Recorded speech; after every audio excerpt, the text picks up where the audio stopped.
Hello and welcome to my kitchen and this edition of Here's What's Cooking at Key Chorale. We're excited about our upcoming concerts, January 14 and 15. It's called Choral Splendor in 40 Parts. It's an amazing, unique concert experience, a concert 450 years in the making. And now we are ready to assemble our Renaissance polyphony. We start with a soprano, an alto, a tenor, and a bass. We add in some lovely flowing individual lines and some good ensemble to bring it together, and of course some sweet resultant harmonies, and of course one large egg. And we mix it all together and see what we've got. Okay, taste test.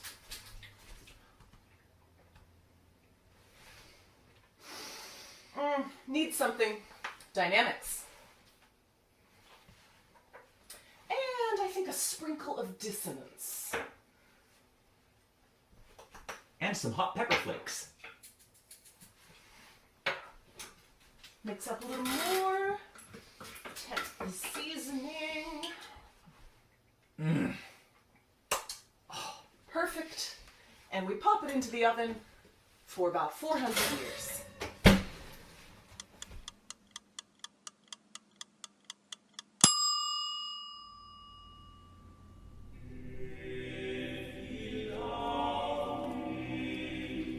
So, here we have Thomas If You Love Me.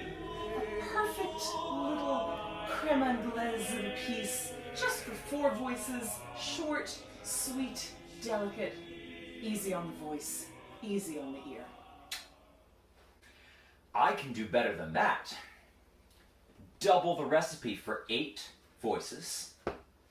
Add some Franco-Flemish cross relations.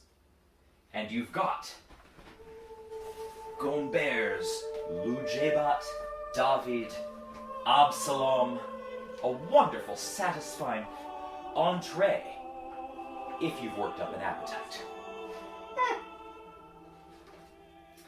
Darling, hold my mead.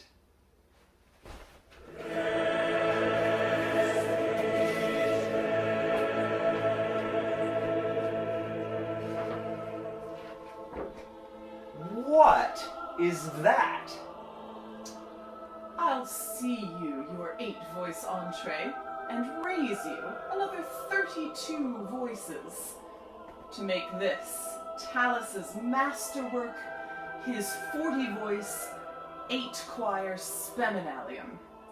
If the previous Talus piece was a little custard, then this, my friends, is the multi-tiered, fruit-studded, brandy-soaked, marzipan-iced, holly-bedecked Christmas cake of Queen Elizabeth I's dreams. But what holds it all together? Here's one we made earlier. Let's take a closer look. The 8-voice polychoral pieces you will hear are usually grouped into 2 choirs of 4 voices each. Talus takes his 40 voices and arranges them into a repeating pattern of 5 voices: soprano, alto, tenor, baritone, and bass. This pattern repeats 8 times, a total of 8 choirs to make 40 voices. And it functions a little bit differently. You start the piece by listening to the first voice joined by the second, and so forth as it wraps around the listener, some voices beginning to fade out as more are added until the circle has been completed. But then Talus begins to work with the choirs in pairs, so that instead of 8 choirs of 5 voices, you now have 4 choirs of 10 voices bouncing across the circle in different ways, and sometimes all sounding at once. You could imagine the best place to listen to the magnificence of this surround sound experience is right in the middle. Of course, you can't make an entire feast out of cake. It would simply be too heavy on the ears. Digestion. So, in between the main courses, our ensemble will be offering some smaller dishes, a selection of our favorite polychoral pieces by colleagues of Tallis and Strigio, composers who were also masters of the polychoral style, even though they were composing for fewer voices. Like Giovanni Gabrieli, who composed music for the contrasting balconies in St. Mark's Basilica in Venice. And we have a piece by Orlando de Lasso, who exploited the double choir structure in order to create echo effects between the choirs. And Jean Mouton's Nesciens Mater, a quadruple canon at the fourth. A what of the what? You'll have to come to the concert to find out. And of course, in fine cooking, presentation matters.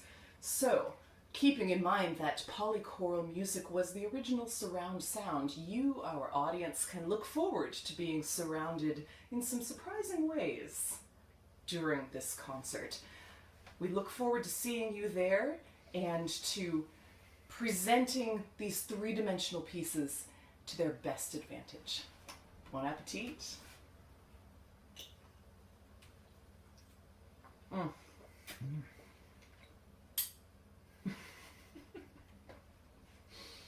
Good cake. I hope you'll be part of this rare opportunity to hear this glorious music in person. These pieces are architectural masterpieces of sound, and bringing them to life is nothing short of extraordinary. Thanks for checking out this episode of Here's What's Cooking at Key Chorale, and we hope to see you at the concert. Bon appetit!